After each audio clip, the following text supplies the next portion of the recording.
മലയാള സാഹിത്യം ഒരു വലിയൊരു ട്രാൻസ്ഫർമേറ്റീവ് സ്റ്റേജിൽ കൂടെ കടന്നു പോവാണ്. ഏത് ദിശയിലേക്ക് പോകണമെന്നുള്ളത്. ന്യൂയോർക്കിൽ നല്ല ലേഖനം ഉണ്ടായിരുന്നു. വായനാശീലം അമ്പേ കുറഞ്ഞിരിക്കുന്നു അറൗണ്ട് ദ വേൾഡ്. ഒരു ബ്രിട്ടീഷ് സ്റ്റഡിയാണ് കാണിച്ചത്. ഹറി, വറി, കറി ഇത്രയും മിച്ചം എഴുതിയാൽ മതി, പാസ്സായി പോയത്. ഒരുപാട് ഹറീഡ് ലൈഫുള്ളവർ, ഒരുപാട് വറി അടിക്കുന്നവർ, ഒരുപാട് കറീഡ് സാധനങ്ങൾ കഴിക്കുന്നു. ബാക്ടീരിയയെക്കുറിച്ച് മിണ്ടിക്കൂടാ.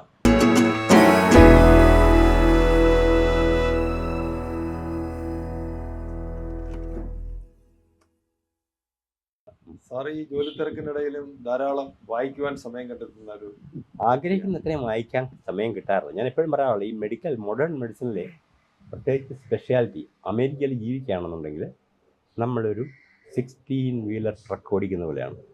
അതിനിടയ്ക്ക് നമ്മളൊരു ഓഴപ്പുഴ എടുത്തുനിന്ന് വായിക്കാമെന്ന് പറഞ്ഞാൽ എവിടെയെങ്കിലും കൊണ്ടിരിക്കും.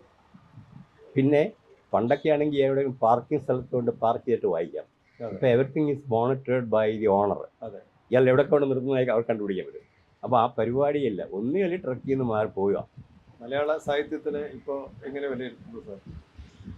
മലയാള സാഹിത്യം ഒരു വലിയൊരു ട്രാൻസ്ഫർമേറ്റീവ് സ്റ്റേജിൽ കൂടെ കടന്നു പോവാണ്. ഏത് ദിശയിലേക്ക് പോകണമെന്നുള്ളത്. ഇത് പറയാൻ കാരണം, ഒരു 6 മാസത്തിന് മുമ്പ് ന്യൂയോർക്കിൽ നല്ല ലേഖനം ഉണ്ടായിരുന്നു. വായനാശീലം അമ്പേ കുറഞ്ഞിരിക്കുന്നു അറൗണ്ട് ദ വേൾഡ്. ഒരു ബ്രിട്ടീഷ് സ്റ്റഡിയാണ് കാണിച്ചത്.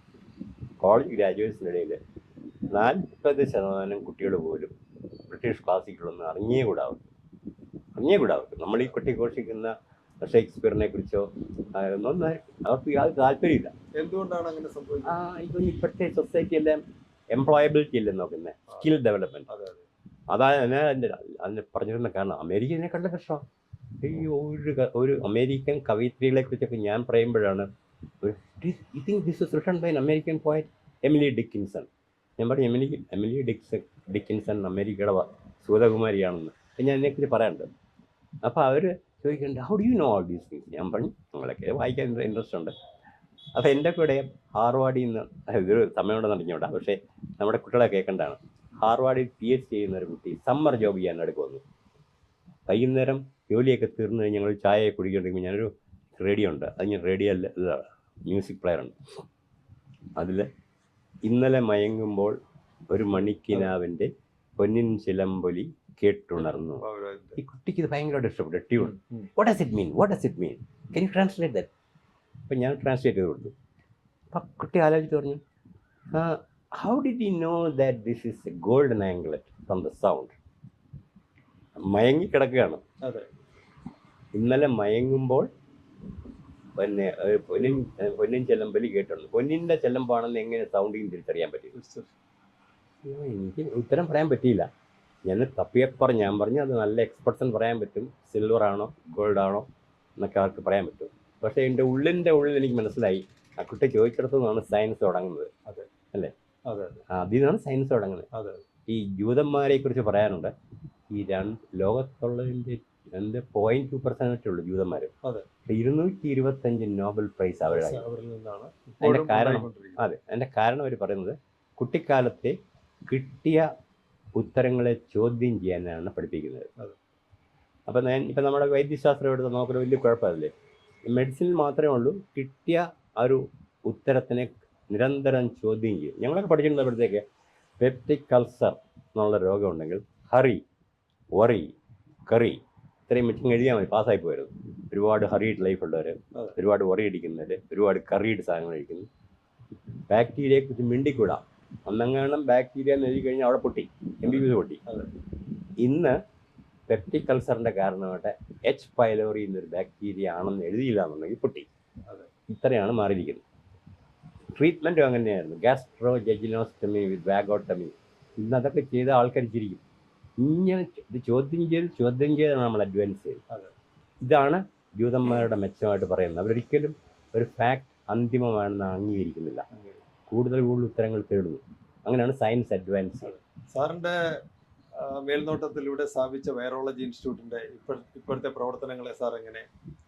അത് ഞാൻ ഈ പൊളിറ്റിക്കൽ ലീഡർഷിപ്പിനെ അഭിനന്ദിക്കുന്നതോടൊപ്പം തന്നെ അഡ്മിനിസ്ട്രേറ്റീവ് ലെവൽ ഒരുപാട് ഇമ്പ്രൂവ് ചെയ്തേ പറ്റുള്ളൂ.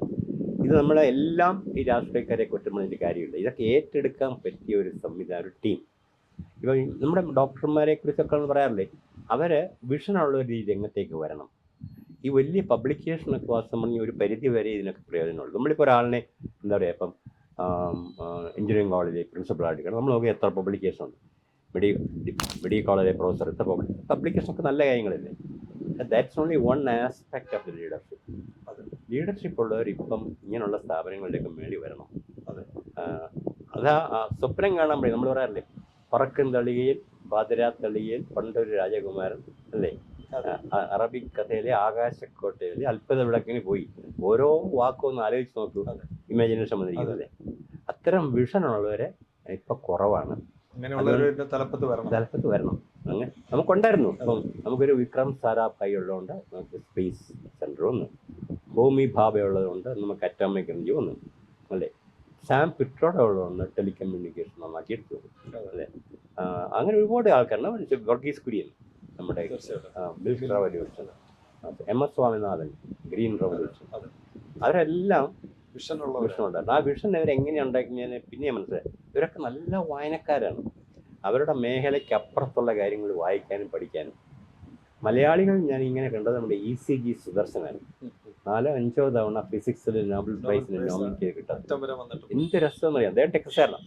ഇപ്പം ഞങ്ങൾ വലിയ കൂട്ടുകാരാണ്. എൻ്റെ കൂട്ട് അല്പം ഒരു അദ്ദേഹത്തിനുണ്ടെന്ന് ഇങ്ങനെ അതും ഇതൊക്കെ വായിക്കും. ഞാനും അങ്ങനെ സ്ക്രീൻ ചെയ്ത് എനിക്ക് ഇഷ്ടമുള്ളതൊക്കെ വായിക്കും. അപ്പോൾ ഞങ്ങൾ ഒരുപാട് ഞാൻ ഈ മനസ്സിന് ചുമ്മാ അല്ലെങ്കിൽ നോബൽ പ്രൈസിനൊക്കെ നോമിനേറ്റ് ചെയ്ത് പോയത് തന്നെ എന്ത് ഒറിജിനൽ ഐഡിയാസ് വരുന്നുണ്ട് ഇവിടെ.